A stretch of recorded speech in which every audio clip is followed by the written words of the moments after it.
My stepfather took the possibility of nuclear war quite seriously this way. That's why he had this bunker built down here. Thought we could use it as a practice range of sorts. You don't think I'm going to blow through the walls? He had this place built to withstand a nuclear bomb. I think he can handle you, Alex. You know, when I do this, bad things tend to happen. It's because you can't control it. It controls you. That's why we're here, Alex. That's why we're training.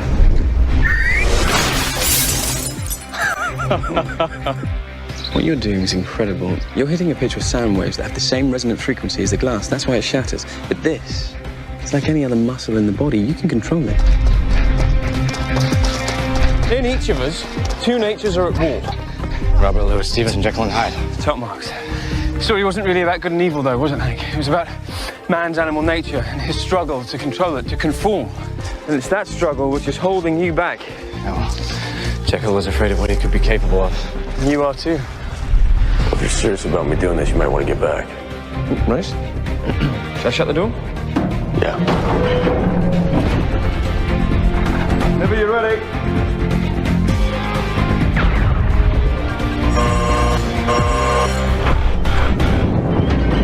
Oh my God. I will teach you to control this, Alex. You're sure that this will work? Anything is possible. I based the design. Hank, stop talking. Come on. Now remember, scream as hard as you can. You need the sound waves to be supersonic. Catch them at the right angle and they should carry you. They should carry me. That's reassuring. Good luck. And don't forget to scream.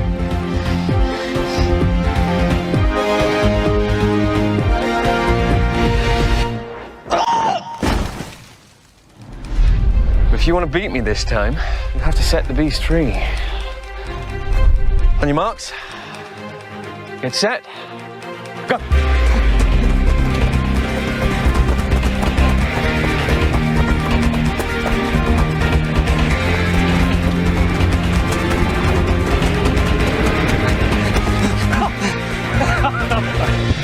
Oh, congratulations, my friend.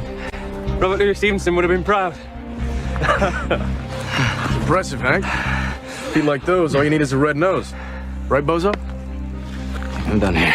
Thank you, Alex. Come on, Hank.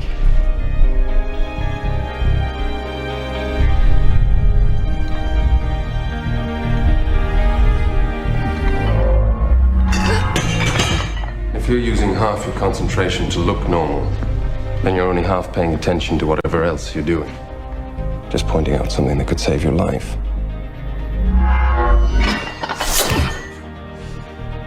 You want society to accept you, but you can't even accept yourself.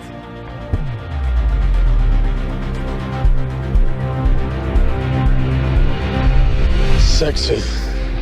Well, this is just the prototype. The real one will look considerably better. It'll be a whole suit. See, these sensors measure your energy output. This panel focuses it, and the excess is absorbed. All right, try hitting the one in the middle, just the one in the middle, mind.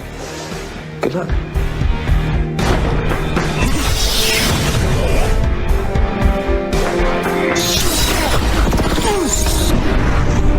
You truly believe I'll fly this time? Unreservedly.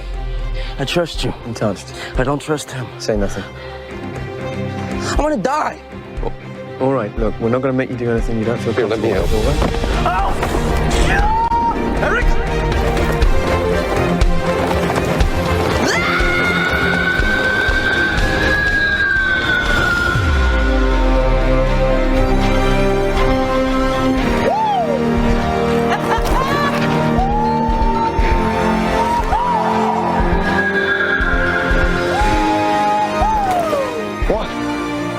You know you were thinking the same.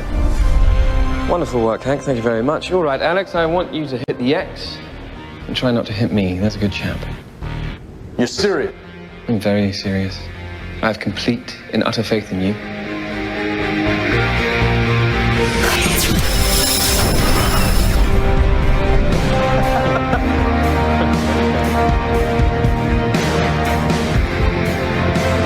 I still a bozo?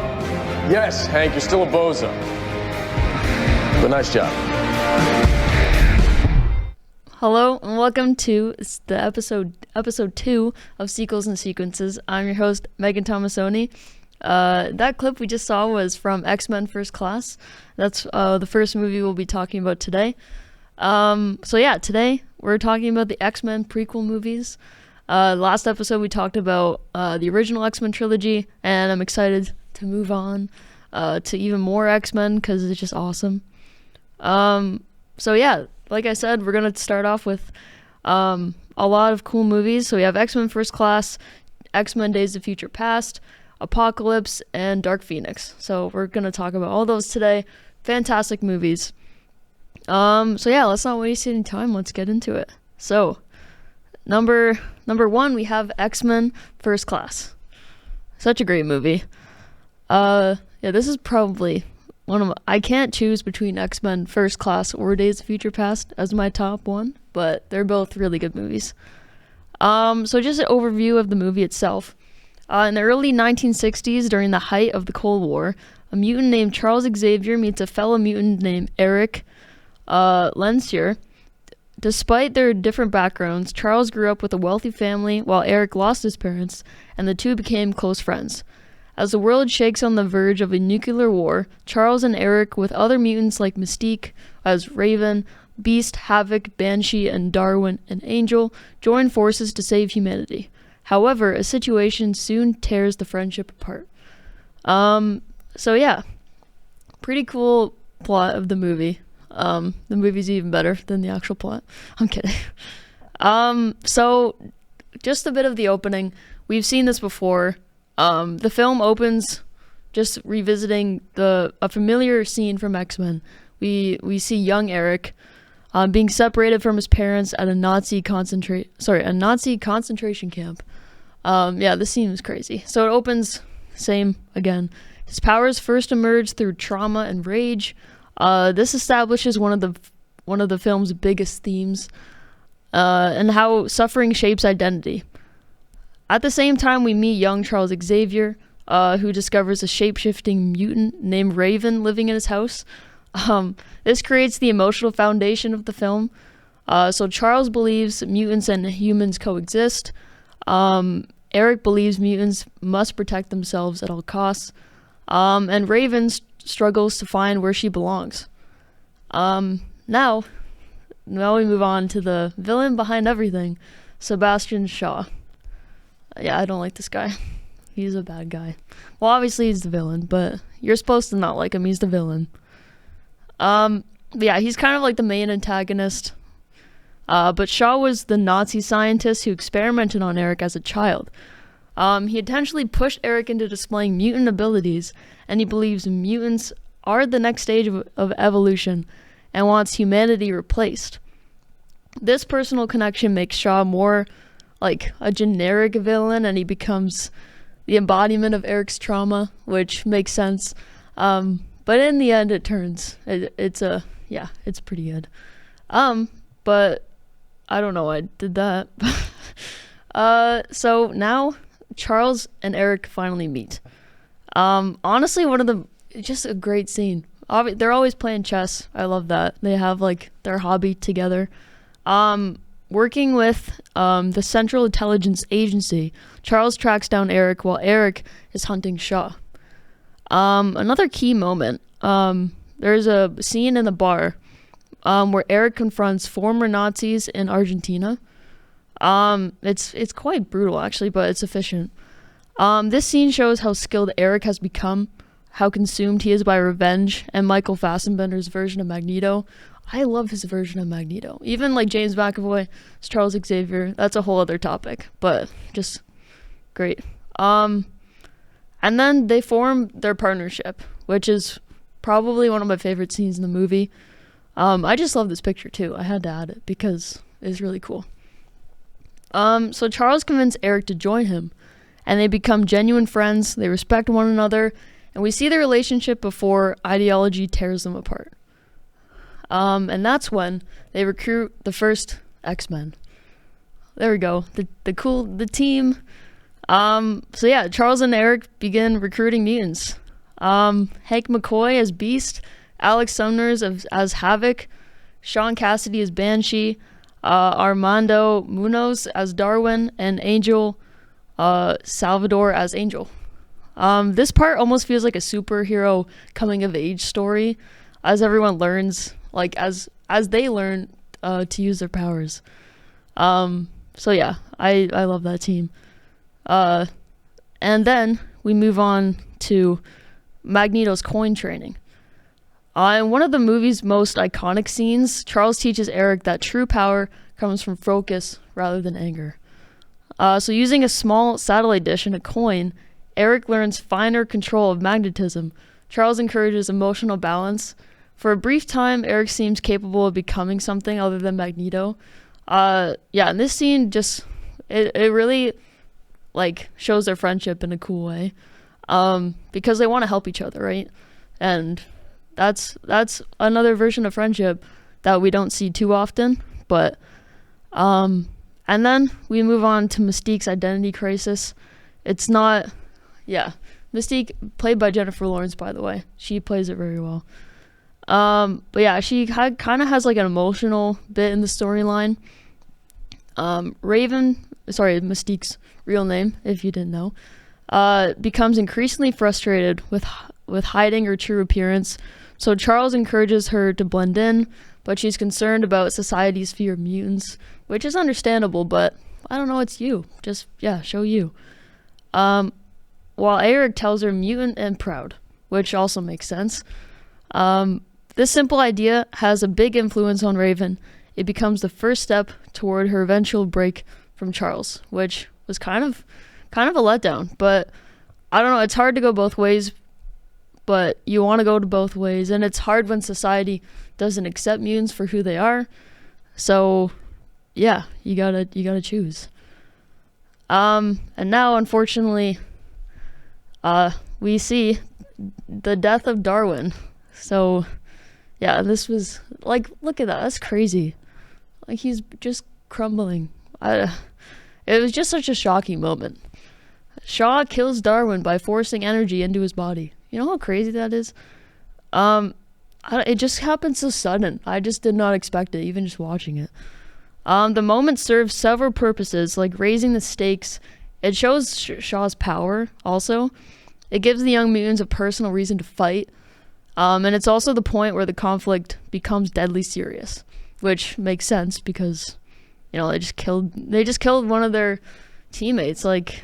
And I don't think they realized Shaw's power until this point, obviously, but neither did I. But it was just shocking. Like, what? It just happened so fast. And then we move on to the Cuban Missile Crisis. This is a cool photo. Magneto's just like, no, yeah, I'm sending them back to you. This film integrates mutants into real history, and Shaw manipulates events to trigger nuclear war, and his belief was that humans will destroy themselves and mutants will inherit the Earth. And the climax takes place during the real world Cuban Missile Crisis. This is one of the strongest examples of the franchise blending comic book mythology with historical events, which I find pretty interesting, how they can do that. And then Magneto kills Shaw, the moment we've all been waiting for, because Shaw needs to go down. He needs to go down. So as you can see, a coin is in his head.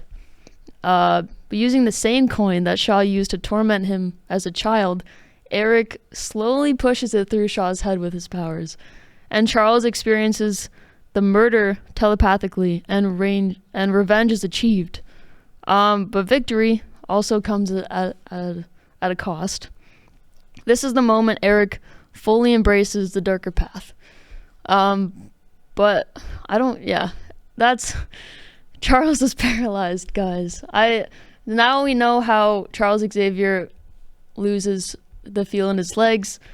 During the missile confrontation, Eric redirects the missiles, and a bullet fired at Eric is accidentally deflected, and the bullet strikes Charles in the spine. This explains how Professor X obviously ends up in a wheelchair, like I mentioned.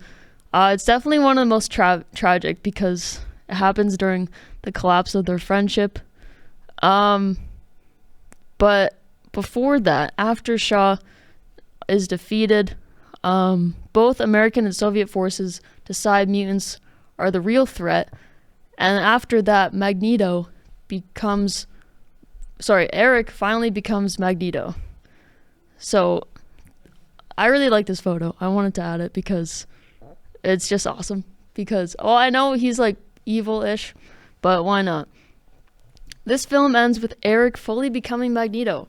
He finds the iconic helmet, takes the name Magneto, and recruits Mystique and other mutants.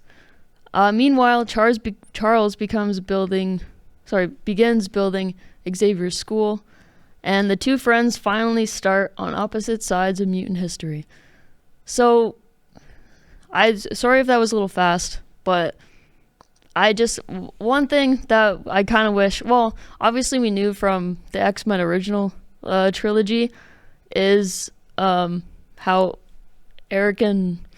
Magneto and Professor X were already enemies from that movie, or mainly Magneto, and now in this movie they start as friends and then they end as enemies.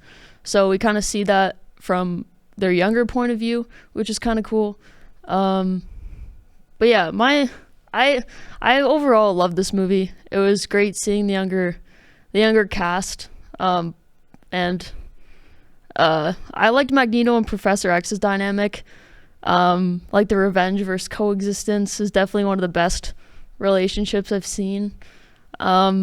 And Michael Fassbender as Magneto and James McAvoy as Professor X was just incredible. Great casting there. And yeah, kind of like the mutant team introduction. It was kind of like all of them, obviously you know your powers, but you don't know how to use them. So like that training video I played at the beginning, it was just nice to like see that part of them like becoming strong within themselves. So I like that. But yeah, I absolutely love this movie. I have nothing bad to say about it, really. All right, next up, we have another fantastic movie, X-Men: Days of Future Past. This is such a great movie.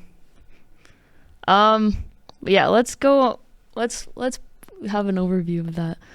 Convinced that mutants pose a threat to humanity, Dr. Bolivar Trask develops the Centennial's enormous robotic weapons that can detect a mutant gene and zero in on that person. In the 21st century, the Sentinels have evolved into highly efficient killing machines, with mutants now facing extinction. Wolverine volunteers to go back in time and rally the X-Men of the past to help change a pivotal moment in history and thereby save the future. So yeah, pretty cool plot, like I said. But yeah, now the opening scene, it's the end of the world. Which, yeah, obviously, I didn't expect it to start this way, but, well, obviously, yeah, Days of Future Past, you go in the past later. But yeah, the movie opens in a future where Centennials have nearly exterminated mutants. What's interesting isn't just the destruction, it's what the Centennials represent and their ultimate expression of humanity's fear. Throughout the X-Men franchise, humans fear mutants, obviously. But in this future, that fear has evolved into something unstoppable, which I loved. So that's when we find out that Wolverine becomes the messenger. This movie, it sends Wolverine back to 1973. You may be asking, why Wolverine? I asked that too, because obviously you need to watch most of the movie to know. But because audience already know him, it's just easier, I guess. This decision makes the complicated time travel story easier to follow. More importantly, Wolverine becomes a bridge between the original X-Men films, the prequel cast, and two entirely different timelines, which is insane to me. And that's when we find out Charles Xavier has lost his way, unfortunately. It was kind of a surprise to me, to be honest. But yeah, it's how broken Charles has become. At the end of First Class, he lost his ability to walk, his closest friend, and his dream of mutant unity. But yeah, obviously that's hard to handle. You go into like a depression. Obviously it's not something easy to handle. So by 1973, he's essentially given up. This creates an interesting reversal because Obviously, in most X-Men stories, Charles inspires everyone else. But in Days of Future Past, Charles is the one who needs saving, which is unfortunate. But I don't know, everyone needs saving at some point. But now we have Magneto. Is he a freedom fighter or extremist? So the film continues in one of the franchise's biggest strengths. Magneto is never completely wrong.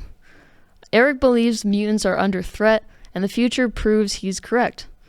The problem is his methods, unfortunately. Every solution he proposes involves fear, power, and force. The movie constantly asks whether a justified fear can lead somewhere down or just an unjustified path. And that's when we see Mystique as pretty much the main character. Many people remember Wolverine, Charles, and Magneto, including me, I guess. And I remember Mystique too. I'm just kidding. But the entire plot mainly revolves around Mystique, because she isn't just a supporting player, she's where history turns. So every major character wants something from her. Charles wants to save her, Magneto wants to control the outcome, Trask wants to exploit her, and the future depends on her decision. Stressful, right? The movie is ultimately just about her agency, really. And now, we move to, I haven't talked about him yet, but we move to Quicksilver. He's just such a great character. Yeah, Quicksilver in the kitchen. I'm gonna play this clip for you later. But yeah, everyone remembers this scene who's watched this movie, including me. The Pentagon breakout and Quicksilver. Also Peter Maximoff, that's his real name. The kitchen scene becomes an instant classic because it solved a common superhero problem. How do you make super speed visually interesting? Well, Quicksilver really did it. Instead of showing him moving fast, the movie shows the world standing still. And years later, it's just a great moment. Just the scene itself. But yeah, we'll play that scene for you later. But we have a little more to talk about. And that's when we move to the Nixon Stadium sequence. Magneto is in the stadium. It's just crazy. Magneto lifts an entire stadium and surrounds the White House. It's just a crazy scene. Like, I don't know how they filmed this, but I should have looked that up so I knew. But it's actually it's more important. Magneto isn't just fighting, he's making a statement. He wants the world to see mutant power, but the problem is that he's proving every fear people already have about mutants. Which obviously he has the power, everybody knows that. But yeah, it's unfortunately just makes people more afraid. But now, the choice that changes history. The emotional climax isn't a battle, it's a decision. So Mystique has every reason to kill Trask. He's hunted mutants, experimented on them, helped create their future nightmare. You expect revenge, right? Instead, she chooses restraint. That's the point of the movie, where history changes not because someone wins a fight, it changes because someone breaks a cycle. And then Charles wins without fighting. One cool aspect of the ending, Charles doesn't defeat Magneto, he doesn't defeat Trask, he doesn't destroy the Sentinels. What he does is preserve hope, and his faith in Mystique ultimately saves the future. It's probably the most Professor X victory. But yeah, it's so cool. And then the timeline gets reset. The ending rewrites the X-Men universe. Characters who died return, relationships are restored, and the school thrives, which is awesome because some of that we know already, but it was just one thing I really liked about this movie is that we saw like the older cast and the newer cast, mainly like Charles, Xavier, and Magneto, which is really cool. But one thing I really liked about this movie was that the two timelines crossover was just so well done. I love the merge with the original cast and the younger cast, like I said. And Quicksilver's breakout scene was just awesome. The Pentagon slow motion kitchen scene was so cool, which I still will be playing. I thought that, yeah, Wolverine was a good choice to put in the past. And obviously we all know him, so it was easier to like get a grasp of it. But yeah, well, yeah, it was just a fantastic movie all around. I don't really have any cons. Well, I did have one here, but I don't agree with it. So I guess I thought of it before and then now I disagree. So I don't know. So now we're going to play you a clip. The mutant Quicksilver is effortlessly rescuing Wolverine, Professor X, and Magneto from a bunch of bullets. Time grinds to a near standstill as he dances around the Pentagon kitchen, casually adjusting everything. So yeah, and hurting guards, but saves everyone else. So yeah, we're gonna play you that now. So don't forget that you can follow us on social media at DCSA Media Hub. And yeah, here's the Quicksilver kitchen scene live from the Media Hub on riotradio.ca. I couldn't disobey you even if I wanted. I'm never getting inside of that head again. I need your word, Eric. Nobody move! Hold it right there!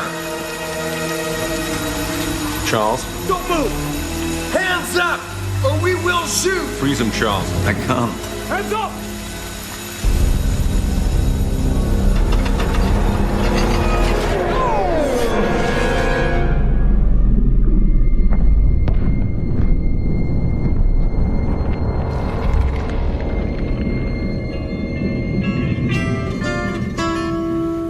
If I could save time in a bottle, the first thing that I'd like to do is to save every day till eternity passes away, just to spend them with you. If I could make days last forever, if words could make wishes come true, I'd save every day like a treasure, and then again I would spend them with you. But there never seems to be enough time to do the things you want to do once you find them. I've looked around enough to know you're the one I want to go through time with.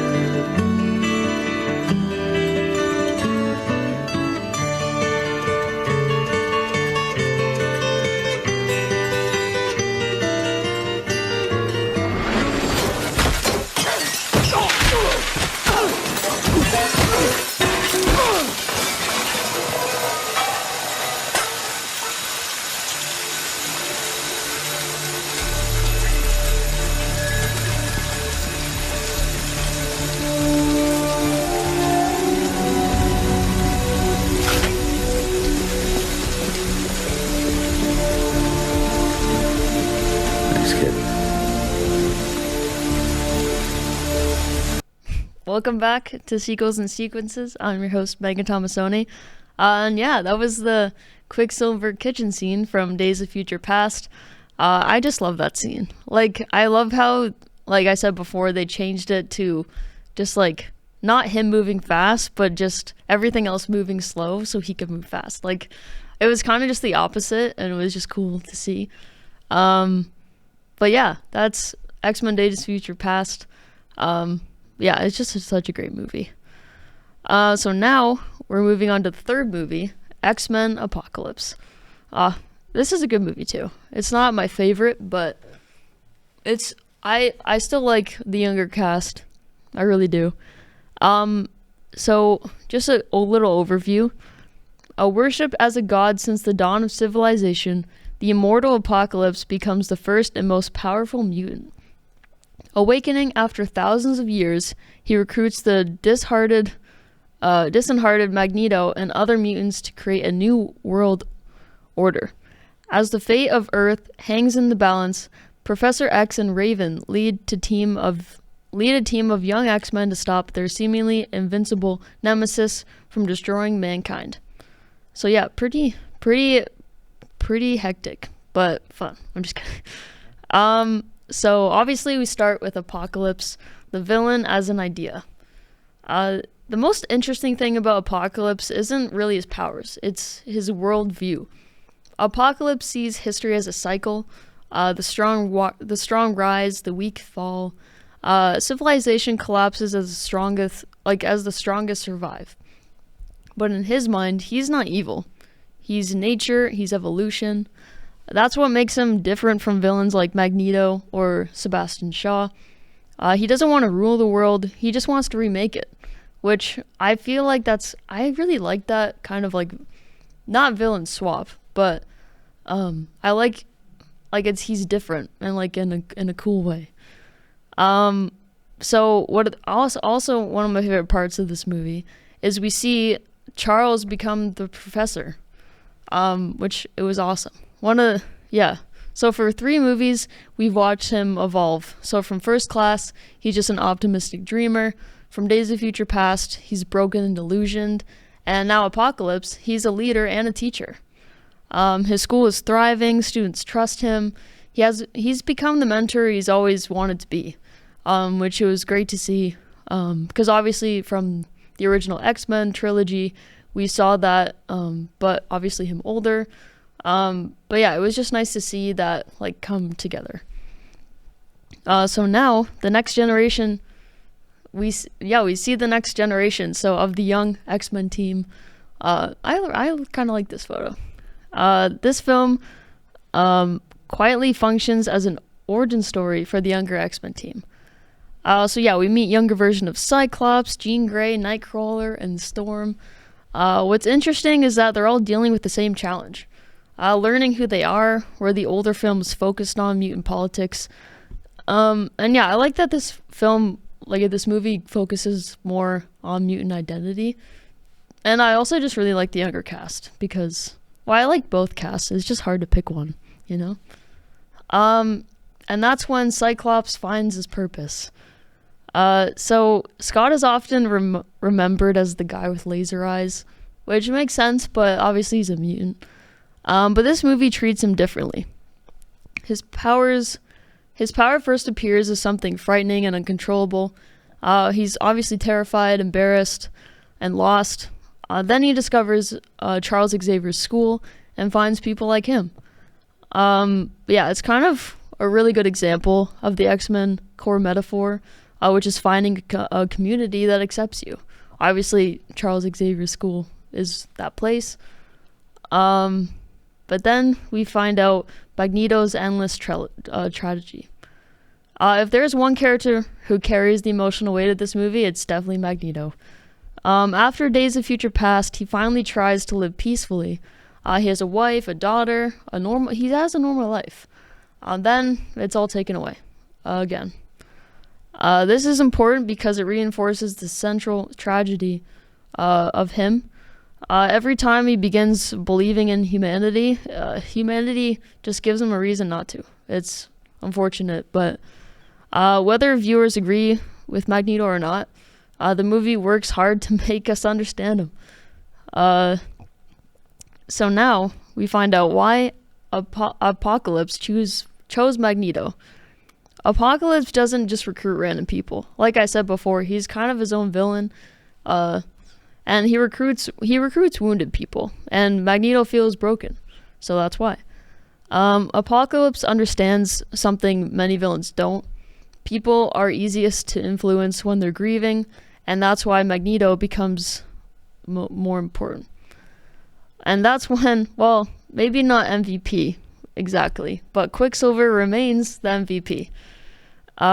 Much like the Pentagon sequence in Days of Future Past, Quicksilver once again steals the movie.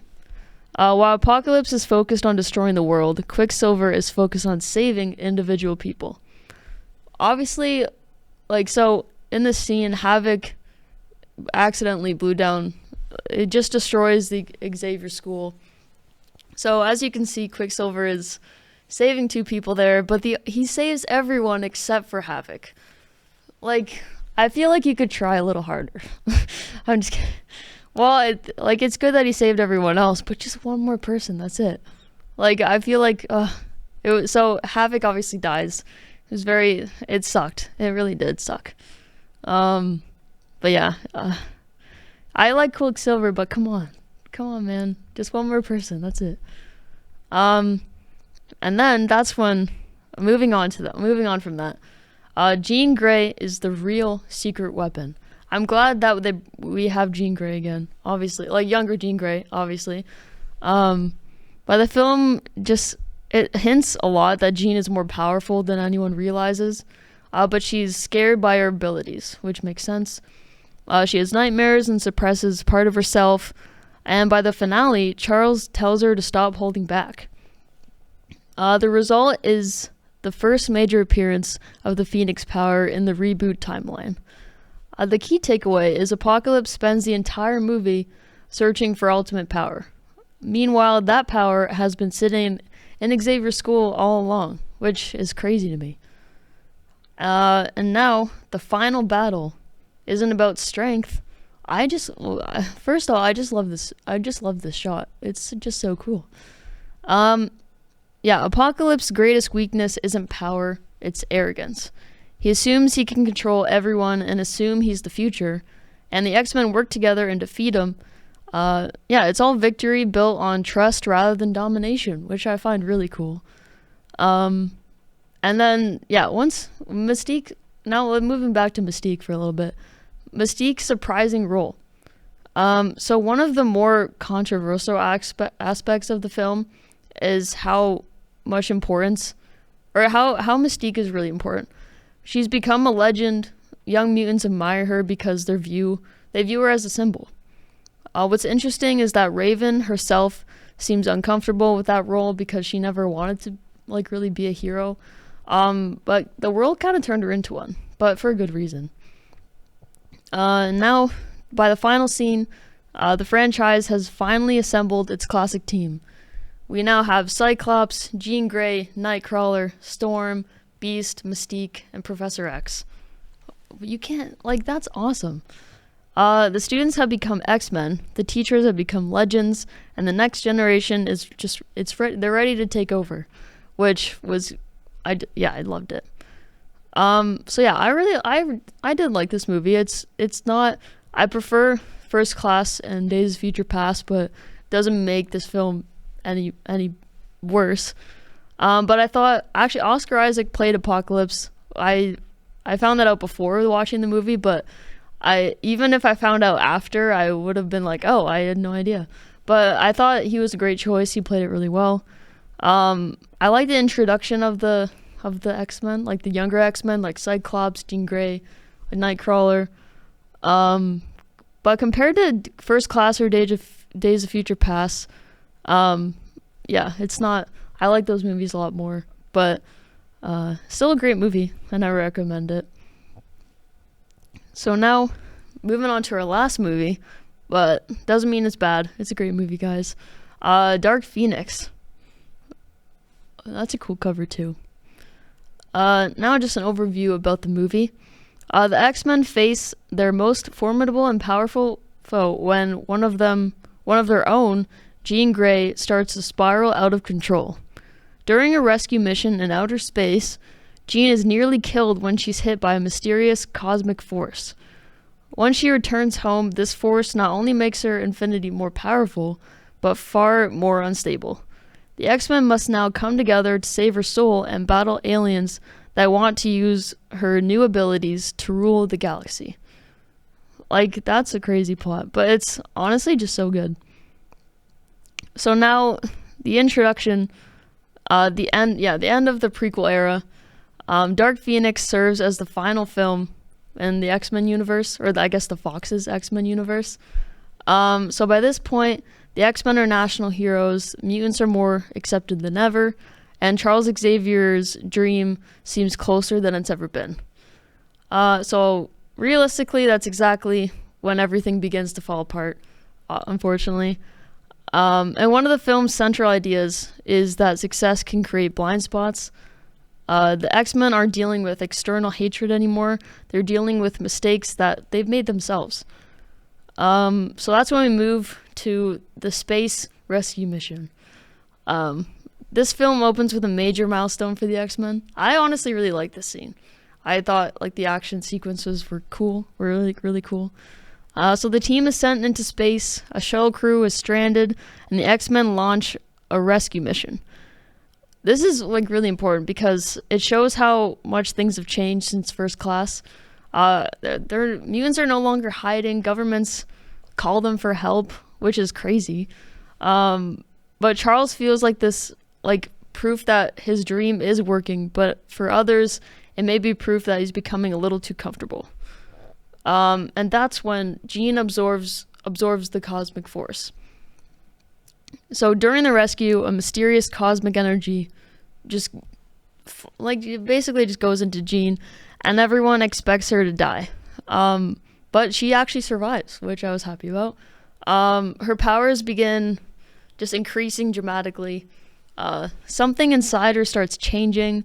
Unlike previous X-Men films where powers are gifts, Jean's new power feels more like a burden, unfortunately, but yeah. But moving on from that, that's when Mystique challenges Charles. Throughout the prequel series, Mystique gradually becomes one of Charles' closest allies. In Dark Phoenix, she openly questions him. Her criticism is like Charles really believes he knows what's best for everyone. And she argues that he makes decisions for other people without fully understanding the consequences, which is a fair argument because obviously you know yourself more than someone else at times. And that's when after fighting about that, we see a bit of Jean's childhood. So Jean learns the truth. The emotional core of the film mainly comes in when Jean discovers a secret. For years she believes she accidentally killed her parents and she was abandoned, but the truth is a lot more complicated. Charles altered parts of her memories after a traumatic childhood event. He believed he was protecting her, but instead he buried trauma that was never really resolved. This changes everything. The movie shifts from a superhero story into a story about trust and emotional wounds. But yeah, I feel like that's crazy that he can do that, but I don't know. And then the house confrontation scene. This is a really important scene. The X-Men attempt to bring Jean home. Instead, years of tension erupt. Everyone wants something different. Charles wants to save Jean. Magneto wants to stay out of it. And Jean wants answers, and the team wants their friend back. It's just out of control. And then after another team battle, unfortunately Mystique dies. It's just such a big shock. I honestly didn't expect this because I thought she would be in the movie for at least a little longer or a different one. During the struggle, Jean loses control and Mystique gets killed. This is the moment the entire movie really changes.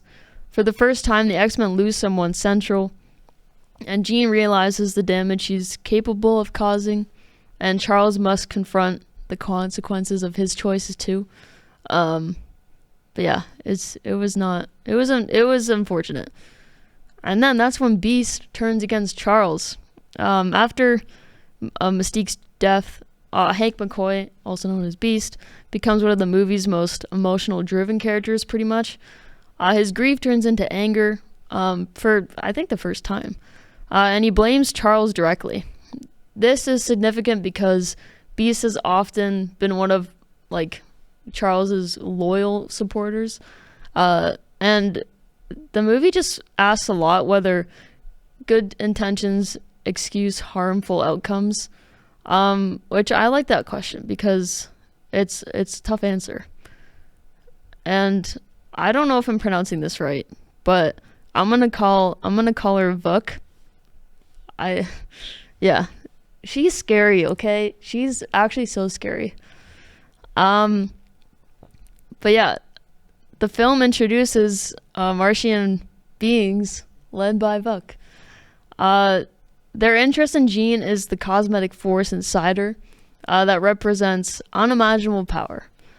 While their subplot is often considered the movie's weakest element, it serves an important narrative purpose. The aliens view Jean as a weapon. Yeah, Buck is an alien. When the X-Men view her as a friend, the difference kind of highlights like the central conflict of the movie. And that's when we move to the train sequence scene. Honestly, a really cool scene as well. The final act takes place aboard a train transporting mutants. Magneto kind of unleashes his powers finally. Nightcrawler embracing a more aggressive fighting style. Storm and Beast working together, and the remaining X-Men function just as a true team. Which, yeah, we haven't necessarily been waiting for the whole movie, but it was nice to see. Unlike some like other finales, this battle feels like grounded in the characters. Everyone has something personal at stake. And that's when Jean becomes the Phoenix. So the climax kind of centers on Jean finally accepting herself.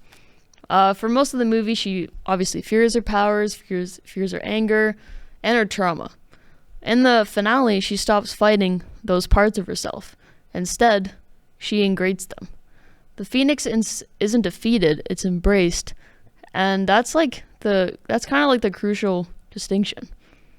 And unfortunately, that's when Jean kind of dies. She dies too. Jean sacrifice. That's a cool way to die though. Just fly away like a cool bird. So to stop Buck, Jean fully unleashes the Phoenix Force. The battle ends with what appears to be Jean's death. A fiercely phoenix shape appears in the sky, suggesting Jean may have transcended rather than dying, which I'm okay with that, I guess. I wish she could just stay herself, but I don't know. But now we move on. One of the film's quieter but more meaningful ending. Charles walks away. He leaves the school for decades after he defined himself through leadership, and now he's stepping aside. This allows others to move forward, and the school is eventually renamed in honor of Jean, which I like that. I thought that was a nice touch. But yeah, overall, another great movie. I kind of like that this movie was more focused on Jean Grey. It was cool to find out her past and how she got to Xavier School. And the space mission opening was just so good. It had like classic superhero, like disaster mission, and it was just awesome. Yeah, it was just such a great movie. Yeah, that's kind of the end of our episode today. Thanks Justin and Dan behind the scenes for teching. I appreciate it. But yeah, that's the end of our show. And now the next episode will be the Wolverine trilogy, which I'm also excited about. So stay tuned for that. And please don't forget that you can follow us on social media at DCSA Media Hub. For this last clip I'm going to play, it's focusing back on X-Men Apocalypse. Magneto and Apocalypse are two of the most powerful mutants, obviously. While both desire mutant dominance, Magneto fights to protect his people from human domination, where Apocalypse enforces a ruthless survival of the fittest, where only the strong survive. So I'm going to leave you with Magneto versus Apocalypse. Yeah, cool. Playing us out live from the Media Hub on riotradio.ca.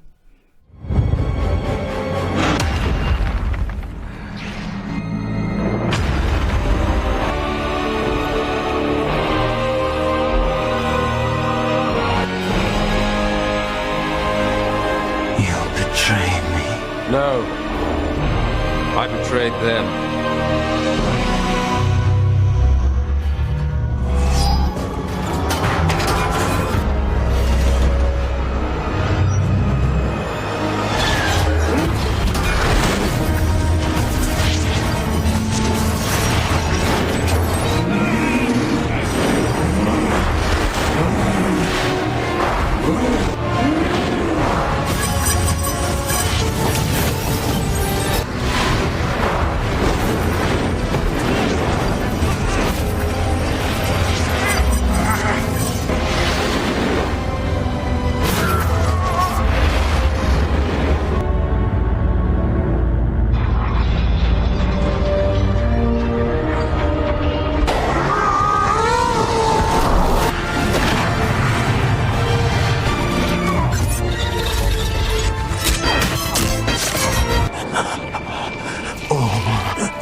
only by the grace of God that the ominous destruction seen from one end of the globe In a debriefing held earlier today, CIA Special Agent Moira McTaggart revealed to an investigative committee was further stunned to learn that fugitive Eric Lenchard aided in defeating this powerful and unknown. I think our prayers were answered. Thank you, Mr. President. The destructive power of mutants is sure to